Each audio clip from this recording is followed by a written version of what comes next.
અને આ બધા વચ્ચે એક મોટા સમાચાર સુરતથી સામે આવી રહ્યા છે। સુરતમાં એક વ્યક્તિને ઝડપી પાડવામાં આવ્યો છે જે લૂંટ કરવા માટે આવ્યો હતો। જી હા, એક લૂંટારાને ઝડપી પાડવામાં આવ્યો છે। જ્વેલર્સમાં એ ઘૂસ્યો હતો અને લૂંટ કરવાનો પ્રયાસ બંદૂકના નાળચે એણે કર્યો હતો, પણ એને ઝડપી પાડવામાં આવ્યો છે। લૂંટ કરીને એ સફળતાપૂર્વક ભાગે એ પહેલા જ એને ઝડપી પાડવામાં સફળતા મળી છે। સ્થાનિકોની સતર્કતાથી આ વ્યક્તિને લૂંટી લેવામાં આવ્યો છે। જ્વેલર્સમાં લૂંટના ઈરાદે એણે પ્રવેશ કર્યો હતો, પણ જ્વેલર્સના અંદર રહેલા લોકોએ પણ પ્રતિકાર કર્યો હતો। સાથે જ જ્યારે ભાગવા જાય છે, આ દ્રશ્યની અંદર કેદ થયું છે, ત્યારે ત્યાં બહાર જે લોકો હાજર છે એમણે ઝડપી પાડ્યો છે। મનીષ પાસેથી વિગતે જાણીએ। મનીષ, બિલકુલ વાત કરીએ નુપુર, તો કતારગામ લલિતા ચોકડીની નજીકનો બનાવ છે, જ્યાં આગળ એક જ્વેલર્સ છે, ત્યાં આગળ લૂંટના ઈરાદે જે આ યુવક છે તે પ્રવેશી ગયો હતો।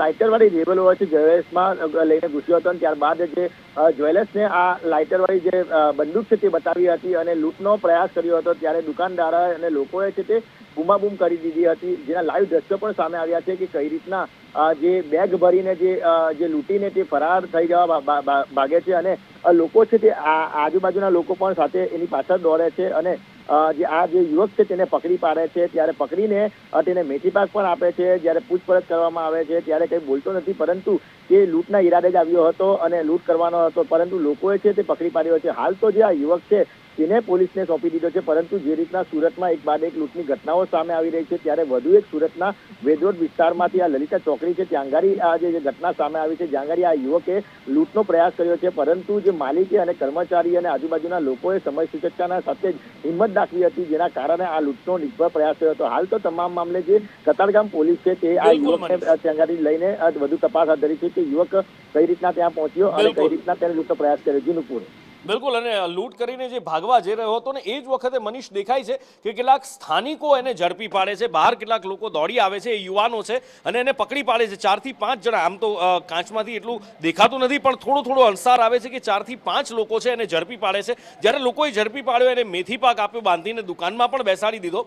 પણ મનીષ, શા માટે લૂંટ કરવા આવ્યો હતો? શું કારણ કહી રહ્યો છે?